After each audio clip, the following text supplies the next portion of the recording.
Have you ever wondered where the water in a river, lake, or even a puddle comes from? One thing is certain: every drop once fell from the sky. Each drop finds a path depending on what it hits and how it interacts with the environment. As people add things to the landscape, it changes water flow and water quality. Whatever its journey, water changes everything it touches along the way, for better or worse. Fortunately, we all have a role to play to keep the better and minimize the worse. First, we need to understand how the system works and our connection to it.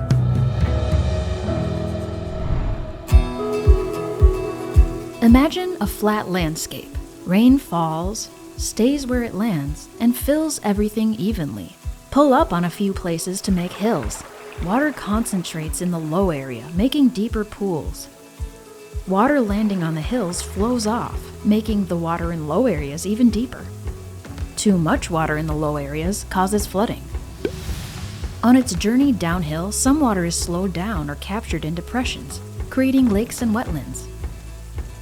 If we didn't like where water was, we'd drain it away to grow crops and build cities, and sent the water downhill, where it came together in creeks or streams which merged into rivers and just kept flowing.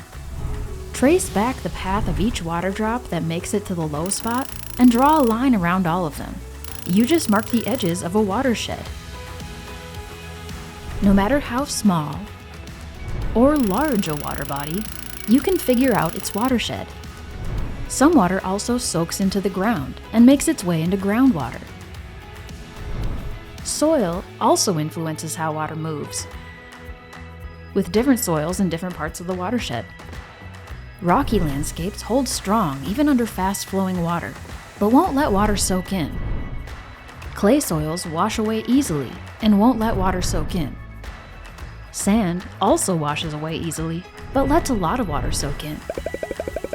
Covering the soil are plants, buildings, and other features that also play an important role in how water makes its way through the watershed and how polluted the water becomes. Plants keep the soil open, allowing water to soak in. They suck water up and send some back into the air and can filter out pollutants. Their roots also help hold soil in place so wind and water don't erode it away. Water slows down when it has to flow through dense plant stems, allowing pollutants to settle to the ground. Surfaces like roads and buildings prevent water from soaking into the ground. Instead, it flows across the top, transporting more pollution and increasing the amount of water reaching low areas.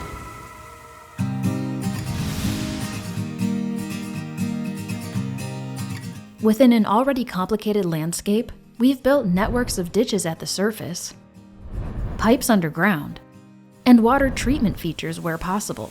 To prevent flooding where we live, we reroute water. However, if we aren't careful, this can flood our downstream neighbors.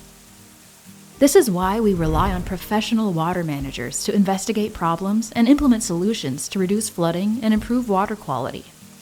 Success requires a balance of water storage, rate control, and redirection, with many opportunities to improve water quality along the way. If we get it just right, the first flush of rain will have time to get out of the way before water in ditches, pipes, and streams from other areas flows in. If not, water from different areas will stack on top of each other to potentially cause flooding. Water can also get backed up like a traffic jam, causing floodwater to stay around for a long time. More water making it downstream or getting there faster increases erosion on land and in rivers, and flushes a lot more pollution downstream. As seasons change, it gets more complicated. Falling leaves block stormwater inlets. Frozen ground and growing snow piles put the system on hold. Sand and salt needed to keep roads safe builds up. Eventually, snowmelt and spring rains combine, flushing our streets and filling our lakes and rivers. As seasons and storms get more extreme, our pipes, ditches, and ponds may get overwhelmed unless we upsize them. Fortunately, along with policymakers and local officials, water managers develop and implement regulations, promote community education, and invest in projects to reduce flooding and improve water quality. Whether you're a water manager dealing with the whole watershed or a homeowner working on your lot, You can make a difference by focusing on a few simple principles. Reduce pollutants you add to the system. Treat the pollutants that are there.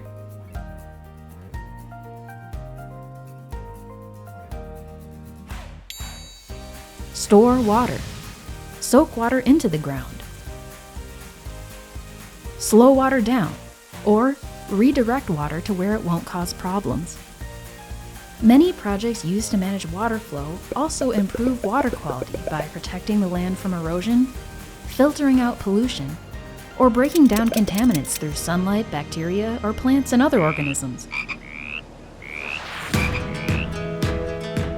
Ideally, we help water soak into the ground close to where it lands by reducing the size of hard surfaces like roads and driveways, or by building upward instead of outward, replacing solid surfaces with porous options like pavers, adding plants to the landscape with deep roots to keep soils loose, breaking up compacted soil in farm fields and new developments with machines, or a lawn aerator at home, holding stormwater in infiltration basins and rain gardens long enough for it to soak in, and by leaving natural soggy places like ponds and wetlands in place, and even restoring drained wetlands.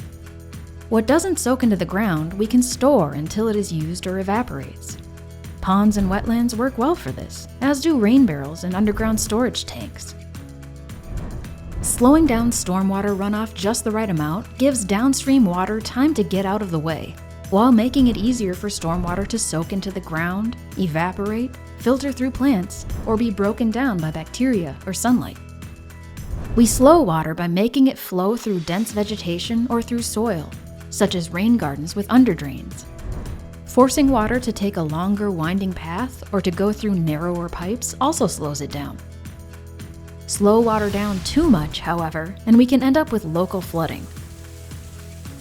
Sometimes all we can do to get rid of too much water is to send it somewhere else through ditches, drain tiles, stormwater pipes, and gutters. Or we could change the shape of the landscape to give water a way out. This has to be done strategically so the water doesn't cause problems elsewhere. Whether you're on a farm, in a neighborhood, or in the city, there's a lot you can do to further improve water quality. Reduce the use of pollutants by using environmentally friendly alternatives, like precision fertilizer application, mulch mowing instead of fertilizing, hand pulling weeds to cut down on herbicide, bypassing harsh solvents in favor of natural cleaners, and using less de-icing salt or using grit for traction instead. It's also important to contain pollutants by sweeping streets and sidewalks, managing animal waste, handling and disposing of hazardous waste responsibly, and making sure underground tanks don't leak and septic systems are regularly pumped and maintained. Help make our lakes and rivers stay cleaner by not mowing to the water's edge, and by filtering water through vegetation or soils, including soils enhanced with additives to further capture bacteria and nutrients. Prevent pollution caused by soil erosion by leaving plants in place and covering disturbed soil with mulch or erosion blankets. On farm fields, use cover crops and conservation tillage. Once erosion has started, trap eroding soil with silt fences, filter strips, water and sediment control basins, or ponds. Stabilize active erosion along lakes and rivers using plants and other natural materials. In farm fields with grassed waterways or check dams. And in developed areas with techniques like hydromulching and reinforcing soil grids. By working together with water managers and public officials through strategic projects, education, and regulation, we can reduce flooding and pollution and enjoy clean water and all the benefits it brings. Every effort makes a difference, so take action today.